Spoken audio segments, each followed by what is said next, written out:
Captain Vijayakanth அண்ணா வந்து இறந்துட்டாருன்ற விஷயம் வந்து இப்பதான் கேள்விப்பட்டேன்.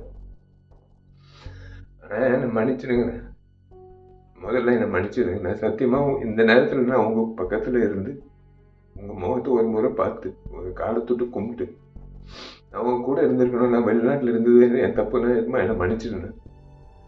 ஏன்னா நான் வந்து நல்லது செய்கிறது வந்து சாதாரண விஷயம் இல்லை. எங்களை மாதிரி ஆளுங்க நல்லது செய்யறது சாதாரண விஷயம் இல்லை. எங்கேயோ ஒரு யார்கிட்டயும் இந்த ஒரு கத்துக்கிட்டு இருந்திருக்கணும். அது நான் உங்ககிட்ட நான் கத்துக்கிட்டேன், சத்தியமா சொல்றேன். ஏன்னா உங்க அலுவலகத்துல வந்து கிட்டத்தட்ட 20 வருஷம் முன்னாடி நான் கேள்விப்பட்டிருக்கேன். நான் நிறைய பேர் சொன்னது நான் கேட்டிருக்கேன்.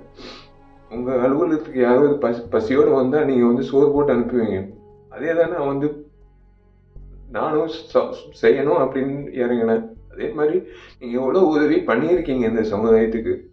இன்னைக்கு வந்து ஒரு அரசியல்வாதியோ ஒரு நடிகர் சங்க முன்னாள் தலைவரோ இழந்ததை விட ஒரு நல்ல மனிதர் இழந்ததுதான் என்னால ஜீரணிக்க முடியலன்னு. இன்னைக்கு நடிகர் சங்கத்துல வந்து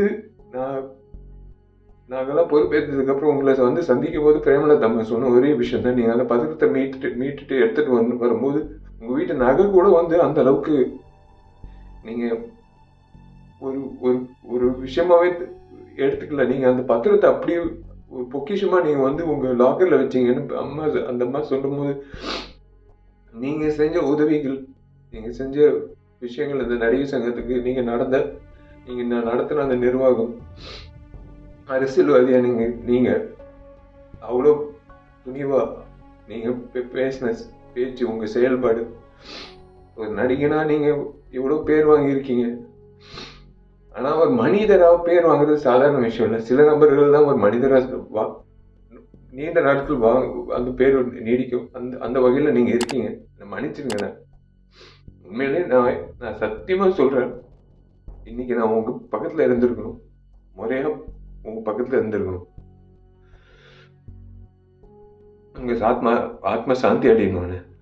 நீங்க நல்லா இருக்கணும். சத்தியமா உங்க பேர்ல நான் கண்டிப்பா வந்து உங்க பேர்ல நான் கண்டிப்பா வந்து மேற்கொண்டு நல்லது பண்ணணும்னு இன்னும் தோணுதுன்னு. அவ்வளவுதான், வேற ஒன்றும் சொல்ல முடியல. உங்களுக்கு நான் பண்ண வேண்டிய ஒரு விஷயம் இதுதான் நான் நினைக்கிறேன்.